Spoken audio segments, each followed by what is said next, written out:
Bonjour, alors dans cette nouvelle vidéo sur l'introspection, nous allons parler des annotations, ces trucs avec un arrobase devant, et on va s'amuser un petit peu, on va créer un mini JUnit, enfin JUnit, pour voilà, faire un mini framework de test. Maintenant qu'on a fait un peu le tour de tout ce qu'on pouvait faire à l'introspection, qu'on a dit que l'introspection c'était sympa pour les frameworks, on va un petit peu mettre ça, enfin, lever un coin du voile là-dessus.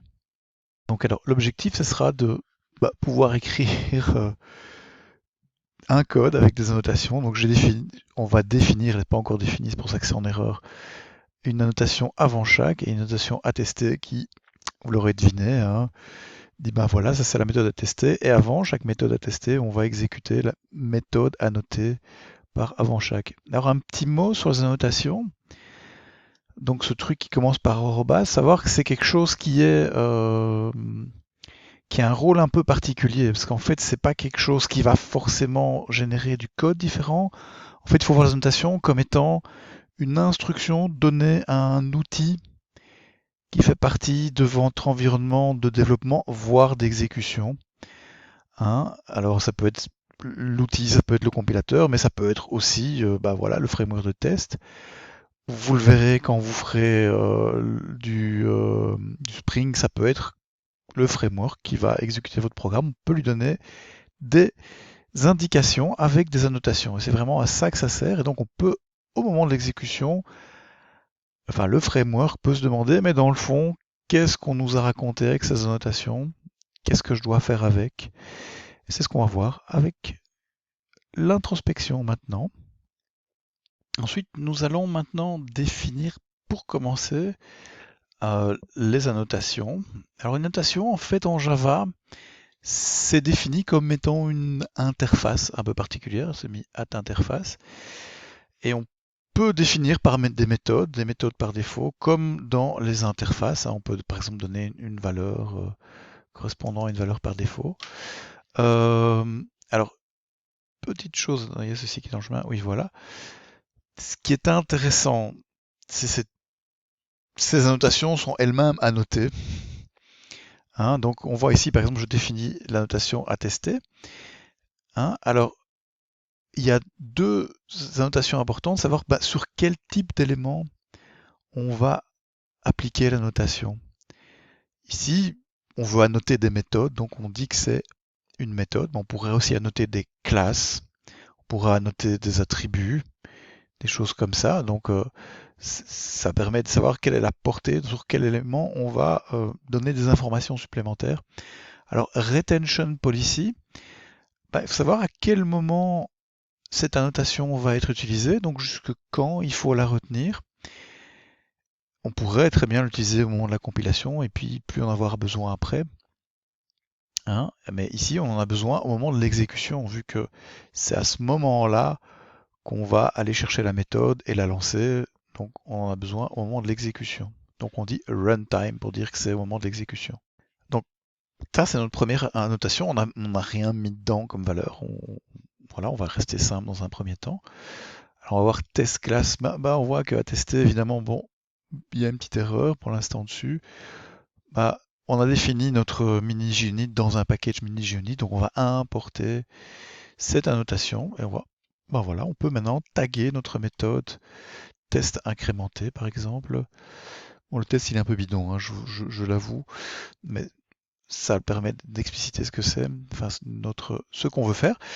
Donc maintenant on va définir la notation avant chaque. On sera exactement la même chose que pour le attester, donc on y va, et de nouveau, si on fait l'import, ça devrait marcher. Voilà, donc maintenant on a déjà notre premier pas, on a défini nous-mêmes des annotations. On n'est pas encore en train de faire de l'introspection, mais voilà, on a défini des annotations qui donc sont, je rappelle, finalement des indications pour des outils. Ici, ça sera notre mini framework de test. Alors maintenant, on peut définir notre test launcher, notre lanceur de test. Donc, on va commencer par chercher la classe de test. Alors ici, évidemment, on aurait pu pousser plus loin. Hein, c'est pour ça que c'est un mini framework, hein. Normalement, la classe de test elle-même, elle est normalement définie avec des annotations, etc., etc. Ici, on va supposer qu'on a ça. Alors, c'est dans le package test, hein. Donc, je mets test pour avoir le nom complet. On va chercher la classe, on va instancier la classe. Alors maintenant, une fois qu'on a cet objet qui représente la classe de test, donc on a instancié cette classe de test, on va se demander, mais dans le fond, quelles sont les méthodes qu'il faut exécuter à l'intérieur de cette classe. Alors ça, on a vu comment faire déjà dans une vidéo précédente. On a vu comment récupérer toutes les méthodes. On va voir comment filtrer sur la notation maintenant. Donc on dit, bah voilà, j'ai les méthodes qui sont declared. Peut-être petit mot sur declare. Declared, ce sont les méthodes qui sont déclarées dans la classe. Ça n'inclut pas les méthodes qui sont héritées. Donc ce sont les méthodes que la classe a déclarées en plus. Donc maintenant, on est prêt à aller chercher les méthodes qui sont annotées. On va d'abord aller chercher le avant chaque, hein.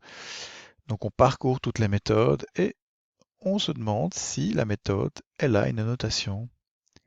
Et on passe la classe de l'annotation. Voilà. Et donc, on connaît la méthode maintenant. Alors on pourrait aller rechercher aussi l'annotation en tant que telle pour, si jamais il y a une valeur définie par exemple. D'ailleurs on va le faire, mais on va plutôt le faire pour l'annotation à tester. Donc voilà, donc ici ce qu'on fait, c'est qu'on filtre les méthodes qui contiennent l'annotation avant chaque, et voilà, on suppose qu'il n'y en a qu'une seule, donc on la retient. Donc ça c'est fait. Maintenant on est prêt pour aller chercher toutes les méthodes qui sont taguées, enfin, annotées, à tester, et les exécuter. Mais avant ça, on va s'amuser, on va rajouter en fait une description dans cette annotation. Voilà, description qui a qui a une valeur par défaut, hein, donc, mais qu'on peut changer. Donc on va aller le faire allègrement et on voit maintenant que ah bah IntelliJ il reconnaît notre annotation, enfin notre attribut qu'on a rajouté à la notation, hein. Donc je mets test inc par exemple, voilà. Hein, et donc maintenant je peux aller compléter mon lanceur de test pour aller exécuter les méthodes tout en allant chercher cette description et l'afficher. Donc ce qu'on va faire, ben, on va de nouveau parcourir toutes les méthodes, se demander si elles possèdent la notation qu'on cherche, donc ici à tester.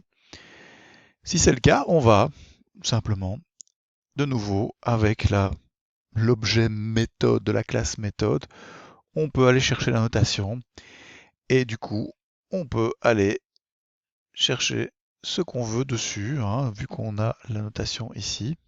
Et évidemment, il ne faudra pas oublier d'invoquer la méthode de test, hein. Donc ici, de nouveau, hein, que je vous rappelle cette notation un peu bizarre, hein. Donc on a l'instance de la classe ici, et ce qu'on dit, c'est à partir de l'objet méthode, on dit on va invoquer cette méthode qui est décrite dans l'objet méthode sur l'instance qu'on passe en paramètre. Voilà. On peut faire un petit test, hein. Hop. Donc on voit ici, voilà, description, on a bien, on a le nom de la méthode qu'on exécute, on a la méthode de test, et on a, bon ici c'est un peu vraiment un test, mais il affiche, voilà. Donc on a bien un lanceur de test ici, grâce à l'introspection. Bon, on peut juste, pour être vraiment complet, exécuter la méthode avant. Donc voilà, ici il suffit de se demander si on a trouvé une méthode. Voilà la méthode qu'on a été chercher avant chaque méthode, hein, donc celle qui était annotée par avant chaque. Si c'est le cas, on l'invoque, hein. Donc voilà, ici on a montré vraiment l'utilité de l'introspection, hein. Ça permet vraiment de, au moment de l'exécution, exécuter finalement des choses qui sont pas prévues, qu'on n'a pas compilées avec ce code. Ici, lanceur de test beast finalement, la méthode qu'il va exécuter, ben, on la cherche, où est-ce qu'elle est? On la cherche au moment de l'exécution finalement, hein. Donc c'est test class, voilà, c'est ici Bings, voilà, pardon.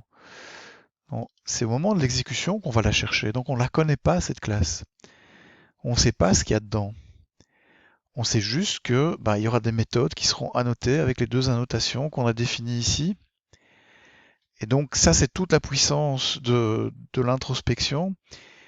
Et ça montre pourquoi c'est vraiment utile dans un contexte de framework. Le framework, il ne sait pas ce qu'on va lui donner comme code. Il sait pas. Il fournit des outils avec lesquels on va faire du code. Et l'introspection va permettre de donner certains comportements euh, qui vont être configurables, par exemple à l'aide d'annotations, hein. Et donc vraiment, ça permet une souplesse au moment de l'exécution. Alors évidemment, des langages type JavaScript qui sont typés dynamiquement ont moins besoin de l'introspection. Parce que finalement, voilà, on peut transporter plein de choses comme étant des valeurs, des méthodes, donc c'est moins nécessaire. Mais en Java, l'introspection donc permet plein de choses et permet donc la création de framework, mais permet aussi de faire de l'audit de code, je ne sais pas, hein. Donc voilà. Donc ceci conclut normalement notre série sur l'introspection. Alors, on n'a levé qu'un bout du voile, donc je vous invite quand même à aller voir la documentation qui est fournie en plus de ces vidéos. Voilà, bon travail.